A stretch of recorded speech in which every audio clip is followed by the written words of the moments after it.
A las 10:19 de la mañana, la Confederación de la Unión Sindical Colombiana del Trabajo y CTU Radio les da la bienvenida, como todos los miércoles, a una nueva entrega de Consultorio Jurídico, un espacio para orientar a los trabajadores del país frente a esas dudas jurídicas que tienen y frente a cómo es la manera pertinente de afrontar esos procesos que sin duda todo el tiempo como funcionarios públicos estamos expuestos a iniciar. Para analizar el tema de hoy saludamos a María Mary Carrión, ella es directora del Departamento de Trabajo Decente. Buenos días, Leumann. Muchas gracias por la invitación.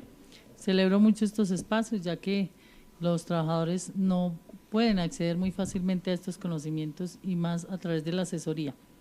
Gracias. Bueno, una de las dudas que más nos han compartido a través de las redes sociales, precisamente los trabajadores, María Mary, es qué hacer en el caso de que se nos notifique que iniciaron un proceso disciplinario en nuestra contra. Entonces, pues iniciemos explicándole a todos los trabajadores que nos están viendo y que están conectados a través de esta transmisión en Facebook sobre qué es eso de un proceso disciplinario.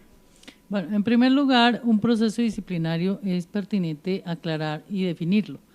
El proceso disciplinario es un conjunto de acciones orientadas a investigar y en algunos casos a sancionar determinados comportamientos o conductas del trabajador que conlleven al incumplimiento de sus deberes, sus responsabilidades o sus prohibiciones y o abuso de sus funciones encomendadas.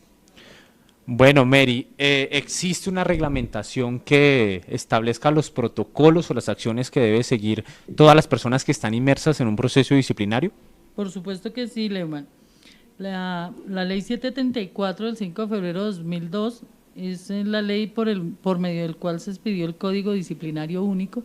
Este código rige a todos los servidores públicos a nivel nacional. Establece todo lo relacionado con las etapas procesales, los sujetos disciplinables, las sanciones, las faltas, en cuanto a disciplinariamente se refiere. Esta ley fue derogada por la ley 1952 a partir de mayo de 2019, ¿cierto? Y la reglamentó y tuvo unos cambios sustanciales, como entre ellos podemos hacer otro programa para explicar los cambios que introdujo esta ley. Una vez quedó en firme la modificación, la ley fue prorrogada, la vigencia de la ley 1952 fue prorrogada por otra ley. Entonces me permito mostrarle. Entrada en vigencia esa ley fue prorrogada por el artículo primero, hasta el 1 de julio de 2021 por el artículo 140 de la ley 1955. Entonces, lo que quiere decir que hasta el 2021 no podemos aplicar la ley 1952 de 2019 y que por ahora todos los procesos disciplinarios deben ser ajustados al Código Único Disciplinario, la ley 734 de 2002. ¿Y esa ley que usted menciona, Mary, establece algún debido proceso al interior de o en el interior de un proceso disciplinario? Sí, claro, Leumann. No solo la ley lo establece, el debido proceso está contenido en el artículo 29 de la Constitución Política de Colombia. Es un derecho fundamental al cual pueden acudir todos los ciudadanos cuando adviertan que se les ha violado el debido proceso. Yo voy a proceder a leerlo. Inclusive lo pueden hacer respetar a través de la vía de acción de tutela. Voy a leer el artículo 39 lo que dice para que esté claro. Por supuesto. Artículo 29 de la Constitución Política de Colombia. El debido proceso se aplicará a toda clase de actuaciones judiciales y administrativas. Nadie podrá ser juzgado sino conforme a las leyes preexistentes. El acto que se le imputa ante juez o tribunal competente y con observancia de la plenitud de las formas propias de cada juicio. En materia penal, la ley permisiva o favorable, aun cuando sea posterior, se aplicará de preferencia a la restrictiva o desfavorable. Toda persona se presume inocente mientras no se le haya declarado judicialmente culpable. Quien sea sindicado tiene derecho a la defensa y a la asistencia de un abogado escogido por él o de oficio durante la investigación y el juzgamiento a un debido proceso público sin dilaciones injustificadas, a presentar pruebas, a controvertir las que se le alleguen en su contra, a impugnar la sentencia condenatoria y a no ser juzgado dos veces por el mismo hecho. Es nula de pleno derecho la prueba obtenida violando el debido proceso. ¿Esto qué quiere decir? Que si un proceso disciplinario se adelanta con esos vicios donde de pronto él no tuvo conocimiento, no se notificó a tiempo, no se le nombró un apoderado de oficio o no se le permitió que él designara un abogado de su confianza, el proceso estaría siendo objeto de nulidad por causales de nulidad al violar el debido proceso, obviamente. Bueno, Mary, ¿qué hacer cuando precisamente a nosotros como trabajadores que estamos o que podamos estar inmersos en un proceso disciplinario se nos viola el debido proceso? En primer lugar, tiene que saber y conocer del proceso disciplinario, de la existencia como tal de la investigación. Para ello tienen que haber agotado unas etapas procesales. Primero que todo, el investigado debe haber sido notificado en debida forma. La misma ley 734 establece la forma de notificaciones de actuaciones administrativas disciplinarias. Llámese citación, llámese auto de cargos, auto de indagación preliminar, acto de investigación.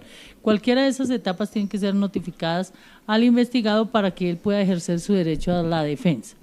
Si no fue así, y él advierte que llegó al final del proceso pero que nunca se enteró, él puede acudir a unos mecanismos de defensa. En primer lugar, notificarse para saber y conocer de la queja, exigir la participación para poder defenderse, para poder aportar sus pruebas y demostrar que no es cierto.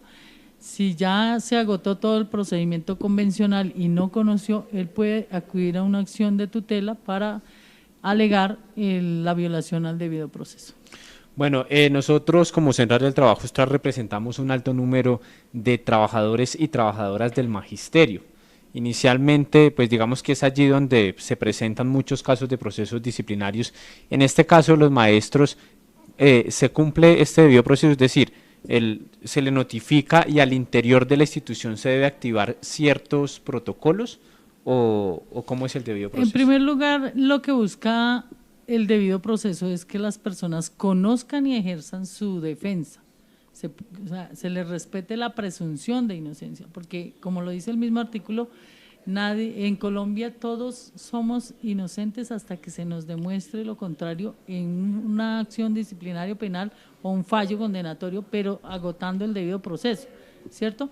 Mientras tanto, no. En la entidad, lamentablemente, la Secretaría de Educación, vemos con horror, y lo digo con horror porque he sido la persona que ha atendido más procesos disciplinarios para hacerle acompañamiento desde la CTU, y veo con tristeza cómo la Oficina de Control Interno Disciplinario abusa de las funciones públicas que la ley les encomendó y pasan por encima de los derechos de los trabajadores. ¿A qué me refiero? Violan el debido proceso en todo momento. Tenemos una alta estadística de docentes y administrativos que han sido sancionados y llegan a la organización cuando realmente ni siquiera fueron notificados del inicio de una investigación disciplinaria. Entonces es gravísimo porque la entidad debe garantizar el cumplimiento del debido proceso en todas y cada una de las actuaciones que despliegue. Bueno, y en esa alta experiencia que usted tiene orientando precisamente a los trabajadores del país, ¿cuáles son las faltas más frecuentes a las cuales se inician procesos disciplinarios? Bueno, la ley 7, en cuestión de faltas, están estipuladas en el artículo 48 de la ley 734. Podríamos leerlas si quiere. Son bastantes las faltas. En el capítulo primero, habla de la ley 734, habla de la clasificación y connotación de las faltas. El artículo 42 habla de la clasificación de las faltas y está establecida que hay 3 tipos de faltas, entonces las llamamos gravísimas, graves y leves.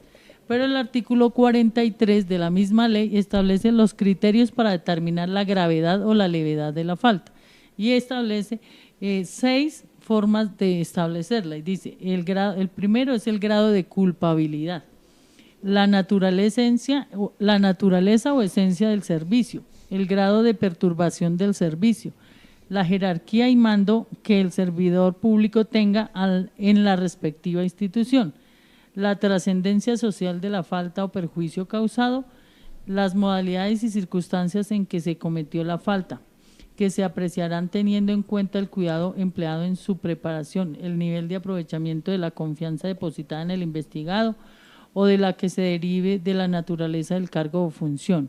Y en específico sigue hablando de la clasificación de las faltas. Más adelante habla de la clasificación y límite de las sanciones. Ese es el artículo 44, habla de las clases de sanciones. Y tenemos que es la destitución e inhabilidad general para faltas gravísimas dolosas realizadas con culpa gravísima. Hay otra que se llama la suspensión en el ejercicio del cargo, inhabilidad especial para las faltas graves dolosas o gravísimas culposas. La tercera, la suspensión para faltas graves culposas. La cuarta dice que hay multa para las faltas leves dolosas. La quinta, amonestación escrita para las faltas leves culposas.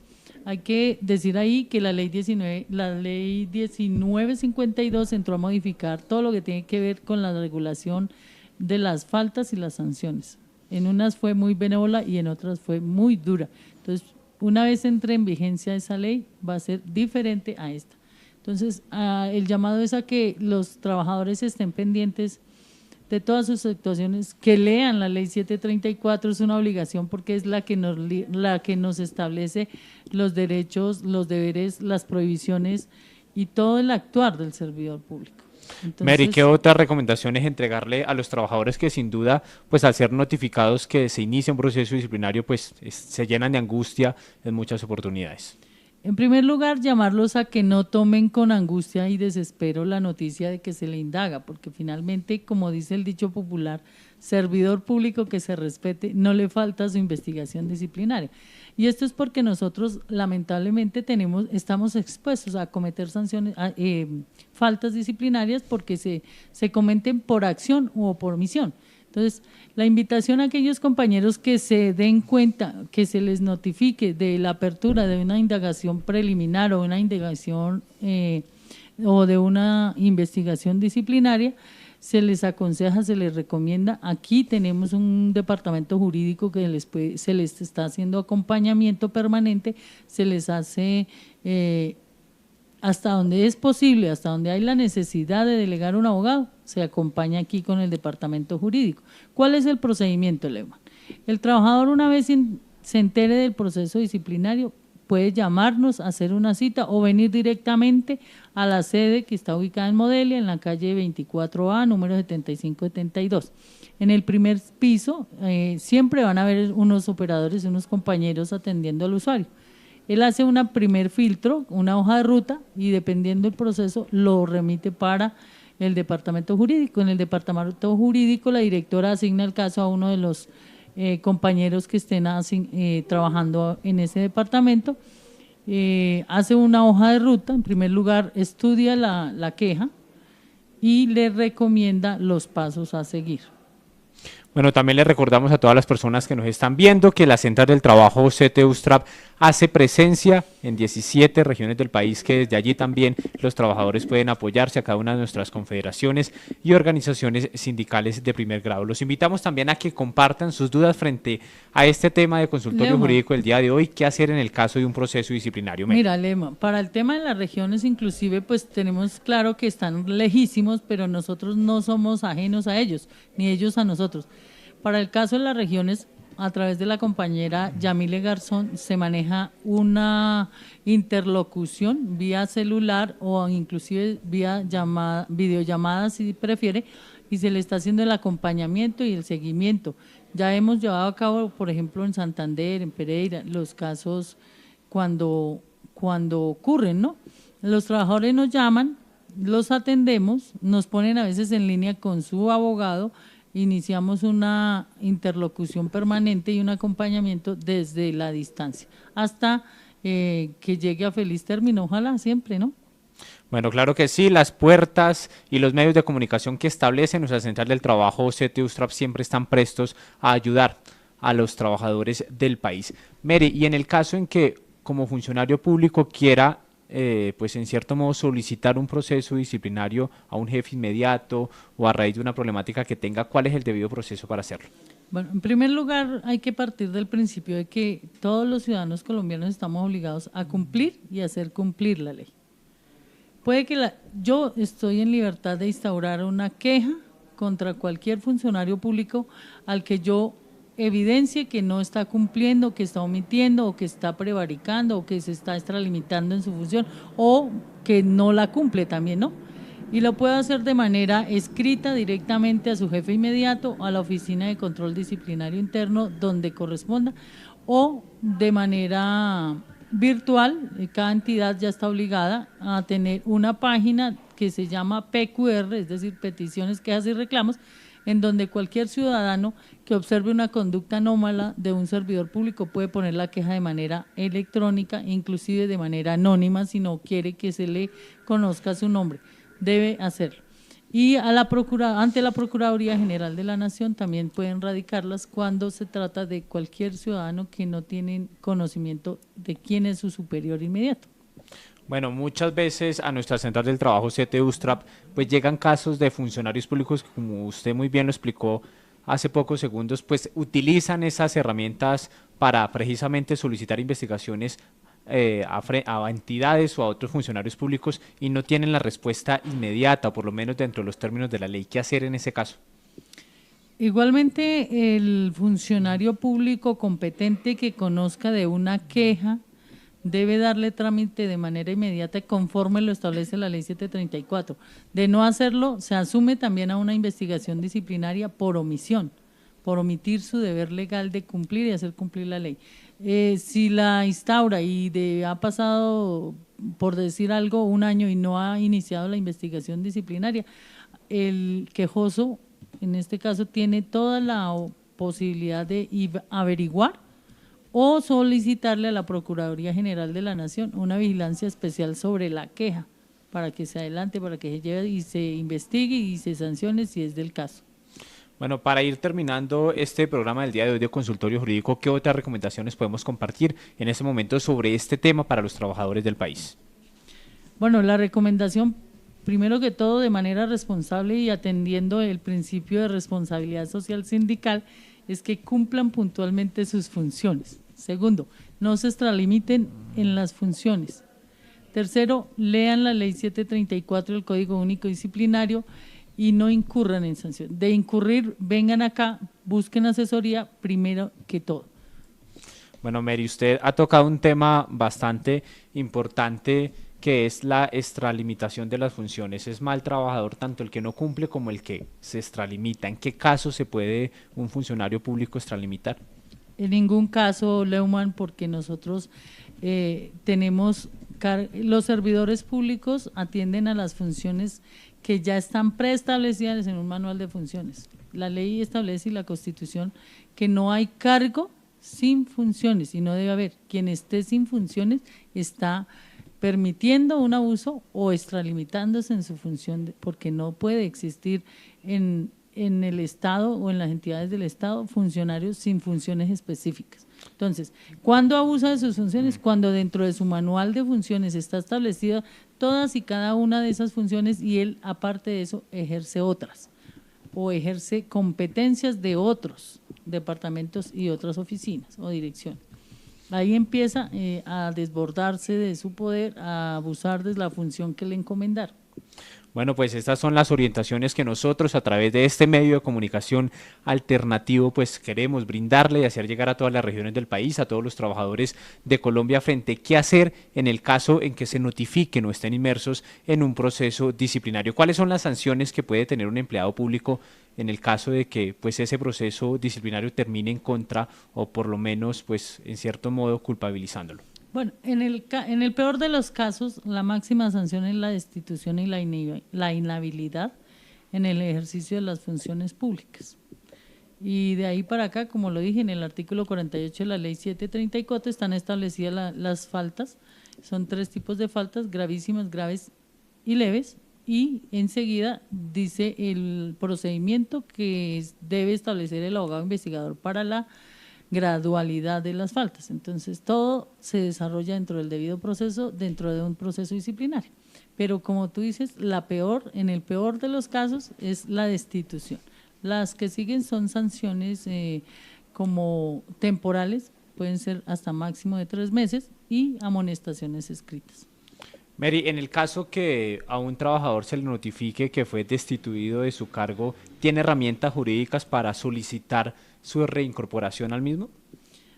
Bueno, en primer lugar, se presume que cuando hay una destitución ya ha habido un debido proceso, se ha adelantado una investigación disciplinaria en todas y cada una de sus etapas procesales. Llegado el caso que el funcionario fue destituido, pero que él considera que todavía es inocente y que debe demostrarlo y puede demostrarlo, claro, a él le asisten otras herramientas, ya de otra jurisdicción, no disciplinaria, sino administrativa, entonces debe acudir al contencioso administrativo, al Código Contencioso Administrativo y de lo contencioso administrativo, para ahí vigilar si el proceso se adecuó a la ley disciplinaria, se cumplió el debido proceso, si fue ajustado a derecho y si realmente la sanción impuesta era la que merecía o no.